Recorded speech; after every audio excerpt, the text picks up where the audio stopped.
분명 10,000원짜리 메뉴를 보고 들어갔는데 결제할 땐 어느새 20,000원이 되어 있는 기묘한 경험, 다들 한 번쯤 있으시죠? 우리는 이것을 취향 존중이라 믿지만 기업들은 이를 수조 원대의 수익을 만드는 정교한 심리 게임으로 활용합니다.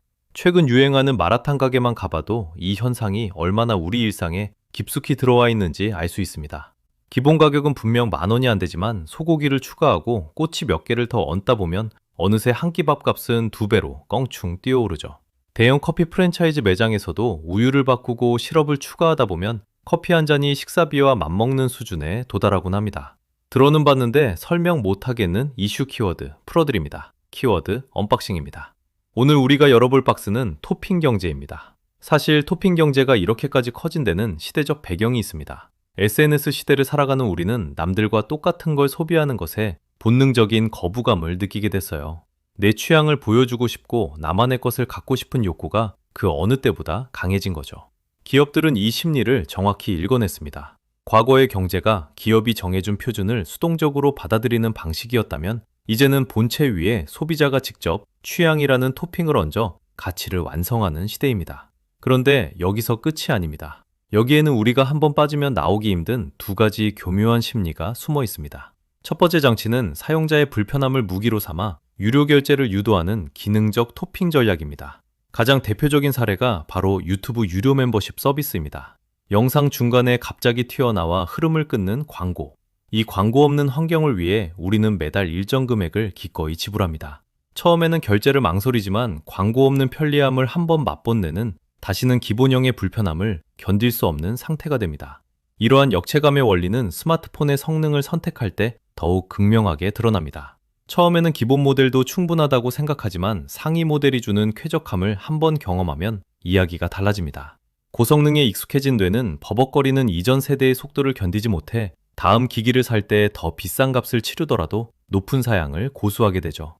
이것은 선택이라기보다 기업이 설계한 편리함에 서서히 길들여진 결과에 가깝습니다. 그렇다면 두 번째 장치는 뭘까요? 두 번째 장치인 참여형 토핑은 우리의 소유욕과 인정 욕구를 강력하게 자극합니다. 반드시 기능적으로 필요하지 않더라도 소비자가 직접 옵션을 선택하게 함으로써 브랜드에 대한 몰입도를 높이는 전략이죠. 여기서 우리는 최근 시장을 지배하는 커스텀 트렌드를 목격하게 됩니다. 이제 소비자들은 단순히 만들어진 제품을 사는 것에 만족하지 않고 자신의 개성을 투영할 수 있는 커스터마이징에 열광합니다. 크록스라는 고무 신발에 작은 장식물인 지비츠를 빼곡하게 꽂아 자신만의 신발을 만드는 것이 대표적인 예입니다. 신발 본체 가격보다 장식품들의 합계가 더 비싸지는 상황도 빈번하게 발생하지만 소비자는 이를 아까워하지 않습니다. 내가 직접 배치하고 꾸몄다는 사실 때문에 그 물건에 대해 단순한 제품 이상의 애착을 느끼게 되기 때문입니다. 이런 현상은 음식에서도 똑같이 나타납니다. 요아정이라는 요거트 아이스크림 가게를 아시나요? 기본 요거트 위에 초콜릿, 딸기, 망고, 벌집꿀까지 수십 가지 토핑을 직접 골라 올릴 수 있습니다. 2024년 상반기 요아정의 이용 건수는 전년 대비 무려 422%나 증가했습니다. 사람들은 자신만의 조합을 만들어 SNS에 인증하고 그 사진이 또 다른 소비를 부르는 순환이 만들어진 거죠. 소비자가 제품의 완성 과정에 참여했을 때 그 가치를 더 높게 평가하는 이케아 효과가 여기서 발생합니다.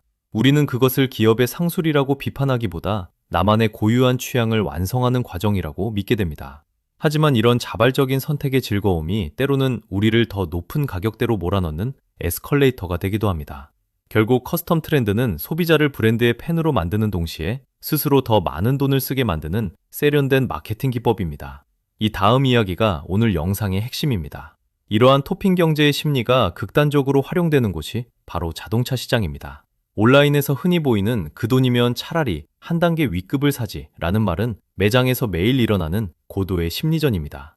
처음에 소비자는 가성비 좋은 경차 한 대면 충분하다는 합리적인 목표를 가지고 매장을 방문합니다. 하지만 매장에 들어서는 순간 옵션을 넣지 않으면 나중에 대팔 때 손해라는 딜러의 조언이 시작되죠. 안전을 위해 옵션을 조금만 넣다 보면 어느새 가격은 바로 윗급인 준중형 차의 기본 모델과 비슷해집니다. 여기서 앵커링 효과라는 심리가 작동합니다. 처음에 제시된 가격이 기준점이 되어 그보다 조금만 높아도 합리적이라고 느끼게 만드는 거죠. 딜러들은 이 효과를 정확히 알고 있습니다. 한 달 할비금 차이가 커피 몇 잔 값이라는 마법의 문장 앞에서 우리는 기꺼이 가격 에스컬레이터에 올라타고 결국 당초 예산보다 훨씬 비싼 모델 계약서 앞에 앉아있는 자신을 발견하게 됩니다. 상위 모델의 기본 사양이 하위 모델의 풀옵션보다 매력적으로 보이게 만드는 가격 사다리 전략은 절대로 우연이 아닙니다.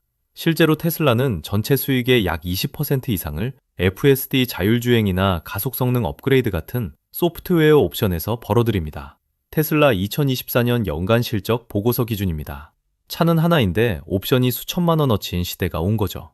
여기서 한번 짚고 가야 할 부분이 있습니다.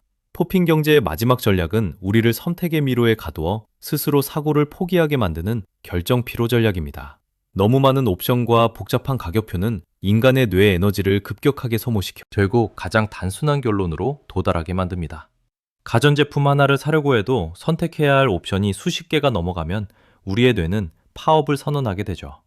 이때 인간은 에너지를 아끼기 위해 가장 위험이 적어 보이는 최고급형이나 추천 패키지를 선택함으로써 고민을 끝내려 합니다. 에라 모르겠다, 제일 비싼 게 제일 좋은 거겠지 라며 항복하듯 결제 버튼을 누르는 순간 기업은 미소를 짓습니다. 기업들은 우리가 이 피로감 때문에 내리는 성급한 결정을 이미 데이터로 분석하여 고마진의 옵션들을 베스트 상품으로 배치해 둡니다. 우리가 편리하다고 느끼는 추천 옵션은 사실 기업의 이윤을 극대화하기 위해 설계된 가이드라인인 셈이죠. 모든 제품이 상향 평준화된 시대에 기업은 이제 물건의 기능이 아니라 차별화의 불안을 유료 옵션으로 팔고 있습니다. 물론 내가 진짜 필요한 옵션을 골라 쓸 수 있다는 건 과거 획일화된 소비보다 나아진 점이기도 합니다. 문제는 그 선택이 정말 나의 것인지 점검하지 않을 때 생기죠. 우리가 지불하는 그 엄청난 토핑 비용은 정말로 우리의 삶을 더 풍요롭게 만들고 있는 것인지 질문을 던져야 할 때입니다. 화려한 옵션들이 잠시 우리의 기분을 좋게 만들 수는 있지만 결국 우리를 움직이게 하는 건 본질적인 필요입니다. 무엇을 더 얹을까를 고민하기 전에 이것이 나에게 왜 필요한가를 먼저 묻는 태도가 토핑 경제의 덫을 피하는 길입니다. 결제 버튼을 누르기 전 딱 10초만 멈춰서 이것 빼면 어떻게 되지? 라고 스스로에게 물어보세요. 그 10초가 여러분의 지갑을 지켜줄 겁니다. 오늘 언박싱한 토핑 경제의 알맹이를 3줄로 정리해드립니다. 첫째, 기업은 자유로운 선택을 제한하는 척하면서 본체보다 비싼 고마진의 추가 지출을 유도합니다. 둘째, 그 돈이면 차라리 라는 상급 모델로의 유혹은 우리의 결정 피로를 이용해 설계된 정교한 가격 전략입니다. 셋째, 화려한 옵션이 내린 닻에 끌려가지 말고 그 선택이 나의 본질적인 필요를 채우는 주체적 결정인지 스스로 확인해야 합니다. 여러분이 오늘 하루 무심코 추가한 그 토핑은 정말 여러분의 선택이었을까요? 오늘의 언박싱은 여기까지입니다. 다음 시간에는 더 흥미로운 키워드로 돌아오겠습니다. 구독과 좋아요로 함께 해주세요. 감사합니다.